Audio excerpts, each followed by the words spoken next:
AFF disebut tolak protes Indonesia di Piala AFF U19.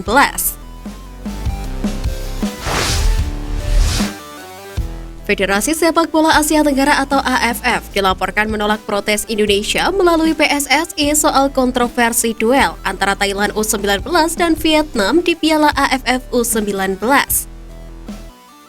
Klaim AFF menolak komplain Indonesia itu diberitakan media Vietnam Bongda 24 Hours. Dalam laporan itu disebutkan, AFF tidak juga merespon laporan PSSI sampai turnamen selesai. Sikap AFF terkait pengaduan Indonesia berbeda dengan yang terjadi pada Federasi Sepak Bola Kamboja soal blunder wasit Aprisman Arada dalam duel Laos versus Kamboja di grup B. Ketika itu AFF hanya membutuhkan 1 hari untuk memberikan balasan kepada Kamboja dan meminta maaf. Tetapi kepada Indonesia, AFF tidak memberikan respon selama beberapa hari.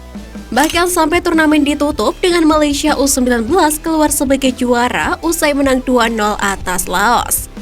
Protes itu disertakan dengan video duel Thailand versus Vietnam. Tak hanya itu, PSSI juga membungkus laporan itu kepada AFC dan FIFA.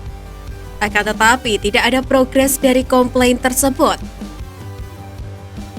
Saat menyaksikan final Piala AFF U19 2022, Ketua Umum PSSI Muhammad Iriawan mengatakan masih menunggu balasan AFF.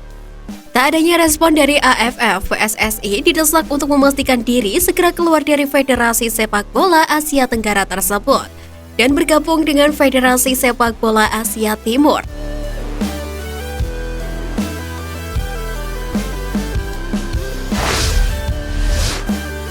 Media Malaysia ngamuk, Kapten Timnas Malaysia U19 dituduh lakukan pencurian umur.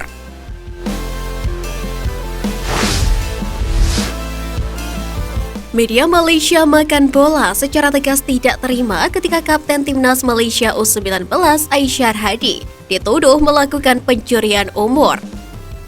Media Malaysia tersebut tidak ingin gelar juara tim kesayangannya tercoreng dan membantah kabar pencurian umur tersebut dengan menjadikan profil Aisyar Hadi di laman Transfermarkt sebagai acuan. Sejatinya gelar juara yang diraih timnas Malaysia sangat istimewa, sebab Laos sempat mengalahkan Malaysia 1-0 di fase grup. Namun harus tercoreng karena tuduhan tersebut yang menyebabkan gelar juara Piala AFF U19 terancam dicabut. Saat ini, panitia Piala AFF U19 2022 maupun Federasi Sepak Bola Malaysia belum memberikan tanggapan soal berapa sebenarnya usia Aisyar Hadi. Namun sejumlah fans di Asia Tenggara terutama Laos dan Vietnam masih skeptis dan mengungkapkan ketidakpuasan mereka. Hal tersebut cukup memperpanas kondisi AFF saat ini yang sebelumnya telah terjadi kasus dugaan sepak bola gajah antara Vietnam dan Thailand yang merugikan Indonesia.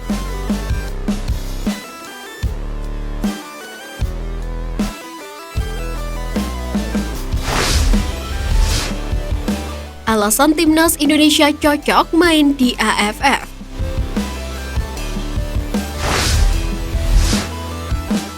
Yang pertama, timnas Indonesia sering TC di Korea Selatan. Timnas Indonesia U19 dan U23 melakukan pemusatan latihan di Korea Selatan pada awal 2022. Di Korea Selatan, timnas Indonesia U19 dan U23 beberapa kali melakukan uji coba. Pengalaman itu membuat para pemain sedikit banyak telah mengenal permainan sepak bola Korea Selatan yang merupakan salah satu terbaik di Asia.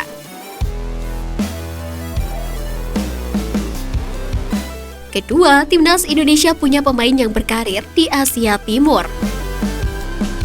Timnas Indonesia punya 2 pemain yang berkarir di Asia Timur, yakni Asnawi Mangkualam Bahar dan Pratama Arhan. Mereka adalah pemain andalan timnas Indonesia sejak Piala AFF 2020. Asnawi bermain untuk klub kasta kedua Liga Korea Selatan, Ansan Greeners. Sementara itu Arhan bermain untuk Tokyo Verdy yang berlaga di kasta kedua Liga Jepang. Pengalaman mereka juga bisa menjadi model bagi timnas Indonesia untuk bermain di turnamen Asia Timur. Meskipun tantangan untuk timnas Indonesia tetaplah besar jika berkompetisi dengan tim-tim Asia Timur. Ketiga, efek dilatih Sintayong. Timnas Indonesia dilatih Sintayong yang berasal dari Korea Selatan dan pernah menukangi Taeguk Warriors di Piala Dunia 2018. Timnas Indonesia telah mengetahui gaya main Asia Timur melalui Sintayong. Pengalaman diasuh oleh Sintayong memberikan Timnas Indonesia pengetahuan dan pemahaman tentang sepak bola Asia Timur. Jika bersaing di turnamen EAFF, Timnas Indonesia punya modal untuk bersaing dengan tim-tim Asia Timur.